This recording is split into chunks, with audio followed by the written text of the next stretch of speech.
Apparently, Crumbl is trending again. And no, it's not because of their cookies this time. So Crumbl have come out with a new drink called the Dirty Soda. I really want to show you guys how much sugar is in one drink.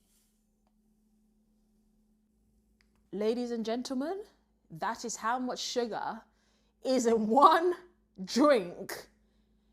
That is ridiculous. What the hell? People are looking at these drinks and asking themselves, why does one cup contain more sugar than I need in an entire day? And that got me thinking, because Crumbl isn't the only company doing this. This sugar trend didn't just appear out of nowhere. Over the years, almost every drink, every juice, even coffee, which is supposed to be bitter to an extent, is suddenly a dessert now.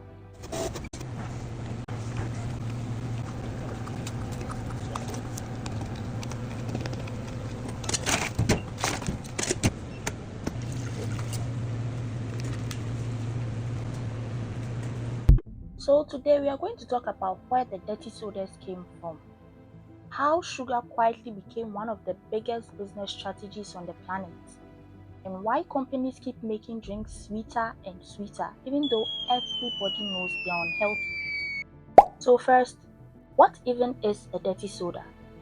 A dirty soda is basically soda that's been, well, made even less healthy. You start with something like Coca-Cola, Sprite, Dr. Pepper, or Mountain Dew. Then you throw in flavored syrups, cream, fruit puree, and sometimes lime. It started in Utah because members of the Mormon faith generally avoid alcohol and coffee. And people still wanted something fun when hanging out with friends and stuff like that.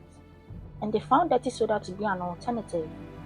Eventually, dirty sodas became their own little culture.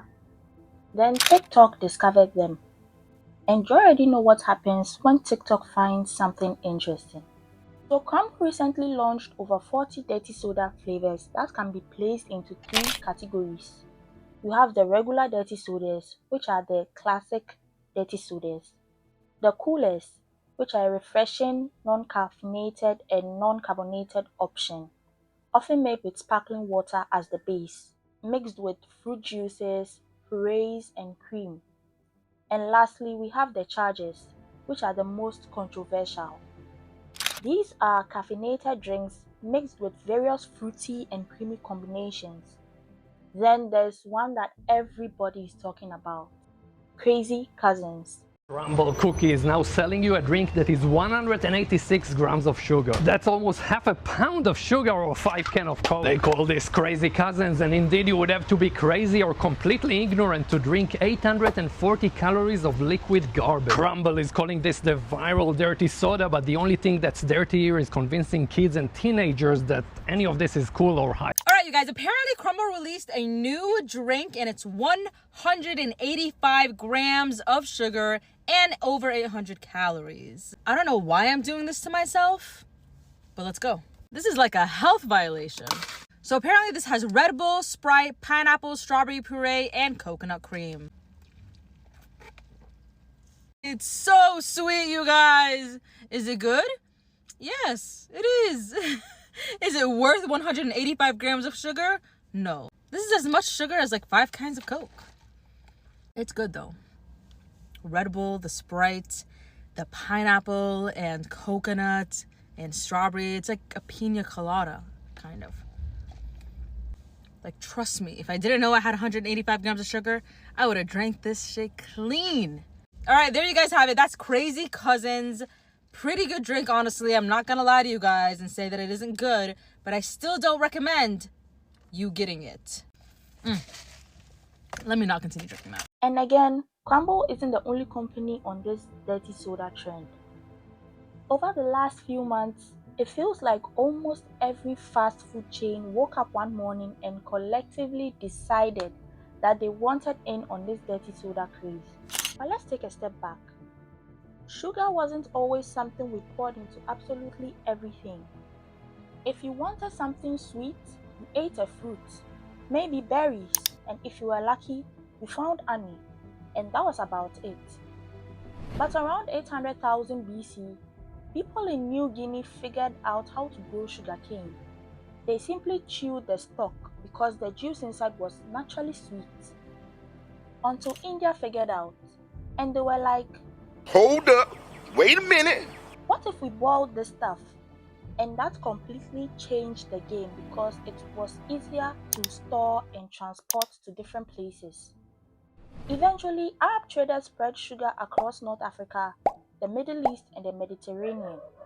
When sugar finally made its way to Europe during the Middle Ages, it wasn't something you could casually throw into your tea because sugar was insanely expensive and only wealthy families could afford it. People even believed it had medicinal powers, so it was sometimes used more like a medicine than food, which is quite ironic considering what's happening today. So, sugar goes from being one of the rarest things on earth to suddenly being inside literally everything. Why? Why are companies so obsessed with putting sugar into everything they sell? And the answer is pretty simple: sugar keeps people coming back. Sugar is just these guys in a different font. That's my opinion though.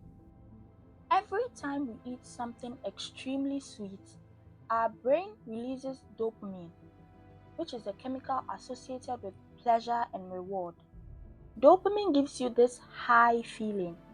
However, the feeling fades quickly, which is exactly why we keep wanting another sip. Here is where companies deserve a little credit. Not because their drinks are healthy, obviously they are not. But whoever designs these campaigns probably deserves a raise. Because think about it: the bright colors, the giant cups, every single drink looks like it was engineered to end up on somebody's TikTok for you page. And look, I'm not saying don't drink soda or don't drink anything sweet in general. It's 2026. Life's too short. But what worries me is that these companies are turning occasional treats into everyday habits because the more often you come back, the more money they make. So maybe next time when you try a drink that goes viral, instead of asking, does this taste good? Ask yourself, why do I feel like buying this again? Because sometimes that's the more interesting story.